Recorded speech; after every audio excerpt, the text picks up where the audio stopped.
this is Mel Coleman, your Head of Quality for TLA and CPD, and this is just a short video talking to you about how to optimise your broadband. So one of the questions that comes up in a lot of the staff training and a lot of queries that come up is staff asking questions or having problems with slow internet, and we completely understand. The trouble is, when we're at college, we're all working on the same systems and we're all on the same servers. When we're at home, we're all on very different devices. You might be on a laptop, you might be on a computer, you might be on a phone or a tablet, might be Mac, might be Windows, could be the newest, snazziest thing, or could be a creaky old computer that you barely use. And the same applies with your internet. We're all with different service providers, we're all paying for different packages, and we all live in different places, and that does impact. If you're rural, you know, there might be less houses about, so it might be putting less stress on the local internet, but it might be not as good a service. I'm sure you've read stories in the news about rolling out high-speed broadband and trying to get it to more rural places. If you're in a block of flats, there's a lot of pressure because there's so many people using the same service. So what I'm just going to show you are just a few really basic hints and tips and things you can try that might help you improve your internet and your experience of working from home. I am not advocating anyone spend any more money. You know, we definitely don't want that. We all can afford what we can afford, but what I am going to show you is just some things you can do, and you may actually end up saving money. So the first thing that I want you to do is to find out who your service provider is, what package you are paying for, and when you signed up, and are you out of contract, because that's super important. Most contracts that you sign up for are going to be 12 months or 24 months, and if you're out of contract, you can switch. So the reason I'm sitting on Compare the Market right here, and I've also got Uswitch open, is you can find out what the best package is for broadband.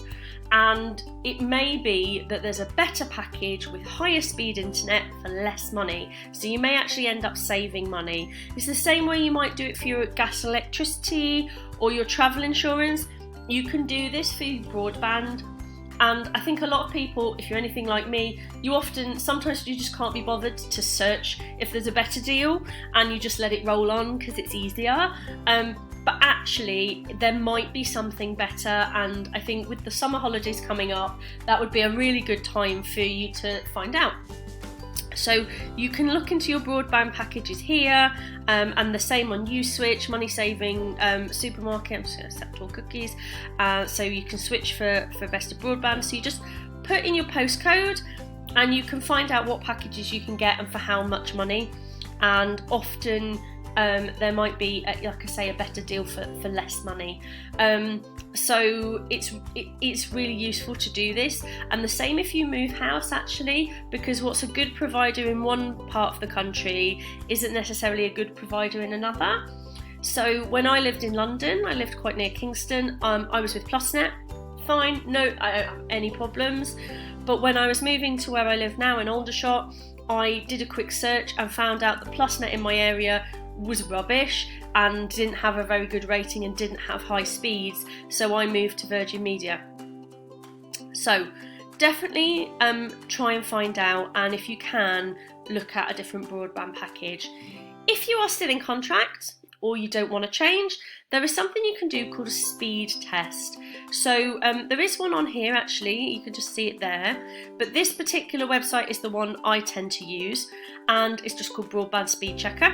And so what I'm going to do, I'm going to start my speed test, and what it does is it checks your upload and download speeds. So what's the difference if you're questioning that? Download is the speed in which you're getting information from the internet. So that's going to affect the speed of the videos you watch, how quickly websites load, and that sort of thing. So anything you're getting through.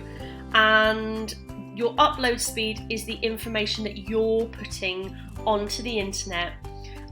So those are the two things, and normally what you're paying for is the download speed. So you will be paying for a package with whatever download speed. Now what's interesting is I pay for 100 megabytes per second, and as you can see today mine is particularly diabolical. I actually tried to make this video yesterday but had some issues, so I'm re-recording, and yesterday it was sitting at about 90. The other day I did do a speed check and it was at 112, which I was really pleased with. So potentially this means there's a lot of people in my area probably on the internet at the moment, or perhaps they're doing some work or something like that. But if it was this low for a few days, then I would be ringing up Virgin and having some fairly strong words with them about what I'm paying for and why I'm not getting it. And I've done this for my parents as well, where they've had quite poor internet. I've actually, been given permission to ring up their provider for them, and they ended up sending them a brand new router and some extenders, which I'll explain what extenders are later. And you can check things here, what's the best speed you can get, results in your area. If I click see previous results, I think it might show me. No, I have to register, never mind. So broadband speed checks, really useful. The other thing that you can do is to find out if there's a problem with your service provider. So if I was having problems with my internet today, I would Google, see I've checked it before, Virgin broadband down, and I would click on my service status, and what I can do is either I can sign in and it does a much more detailed diagnostic test, or I can just check service in my area and I put in my postcode and it tells me if there's any works or anything going on. And you can do this with the majority of broadband providers. So you would just Google PlusNet broadband down, or whoever your provider is down. So that's one of the things you can do. Obviously if your internet's down, your internet's down. There's nothing you can do about it. You can just wait for it to improve, ring them and complain, and potentially you're not going to be able to work that day, unfortunately. So one of the other things you can do is to find out about your router, and if there are how many devices are on your router, and if anyone is using your router without permission, because sometimes people do hack Wi-Fi networks and someone could be using your Wi-Fi without your knowledge. I can't show you how to do this because it would require me giving away private information, but again you can Google accessing router settings Virgin. So this is my example, and it will tell me how to get into my router. And there are lots of different things. So they call my router a hub. And I look for the right one, and it tells me how to do it. Usually your settings on the bottom of your hub or your router will have your Wi-Fi network and password, and then there'll be some other sort of details, sometimes called administrative password or admin settings or settings password, something like that. And that allows you, through your IP address, which is your sort of personal internet address, and the password, to log into your router. And you can do a few things when you're there. One, you can see how many devices are using your Wi-Fi, are attached to your network, and if there is something you don't recognise, you can kick it off. You can also change the name of your Wi-Fi network. Doesn't really benefit you, but I personally like to do it. So instead of being called like Virgin 95TZ blah blah blah, I name mine something funny. So at my last house, it was called Hogwarts. In my current house, it's called 10 Forward, which only Star Trek fans will get. But I also changed my password, and I changed my password to something that I can easily remember, so I don't have to look at that little plastic thing or the bottom of the router.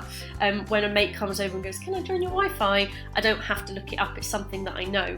But also, particularly if you have teenagers maybe, and you might want to change the Wi-Fi password to, I don't know, stop them playing on the internet because you want them to do some chores or something, you can change the password that way and they won't be able to find it because you've changed it and it's just in your brain. So the other thing you can do, think about the devices that are attached to your internet. So I made a list yesterday, and initially I was like, well, my phone, my laptop, my iPad. And I was like, oh, my Kindle. I've got a smart TV in the lounge that has like Netflix built into it. Oh, and I've got a PlayStation. And I've got a Nintendo Switch.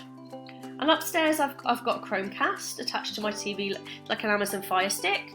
And I also have Amazon Echoes around the house, Alexa. And I also have some smart bulbs, and they all attach to the internet.